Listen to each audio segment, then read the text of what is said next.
चलिए इसी असमानता की बात को आगे बढ़ाते हैं और भूमि के वितरण को देखते हैं, जो किसी भी गांव की सामाजिक आर्थिक संरचना की कुंजी है। पालमपुर में कुल 450 परिवार हैं, लेकिन जमीन का बंटवारा बहुत ही असमान है।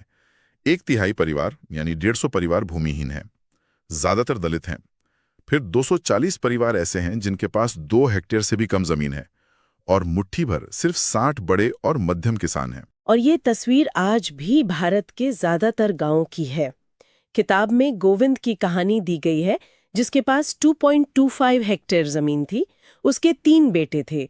उसकी मृत्यु के बाद वो जमीन तीनों में बट गई और हर एक के हिस्से में सिर्फ 0.75 हेक्टेयर जमीन आई। अब इतनी छोटी जमीन पर आधुनिक खेती करके गुजारा करना लगभग नामुमकिन है। तो असल में गोविंद के 3 बेटों में जमीन का बंटना सिर्फ एक पारिवारिक कहानी नहीं है, ये भारत की कृषि उत्पादकता पर लगाम लगाने वाली सबसे बड़ी समस्याओं में से एक, भूमि विखंडन, लैंड फ्रैगमेंटेशन का जीता जागता उदाहरण है। आपने एकदम सही पकड़ा।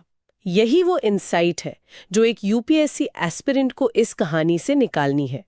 ये भूमि विखंडन ही है जो ट्रैक्टर जैसे मशीनीकरण को अव्यवहारिक बना देता है और खेती को अलाभकारी बनाता है। यही वजह है कि सरकार अब लैंड पूलिंग और एफपीओज यानी किसान उत्पादक संगठन जैसे समाधानों पर जोर दे रही है, ताकि गोविंद के बेटों जैसे किसान मिलकर एक बड़े खेत की तरह खेती कर सके और लागत कम कर सके।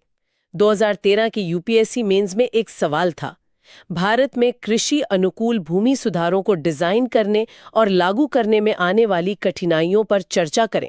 गोविंद की कहानी उस सवाल का सीधा जवाब है।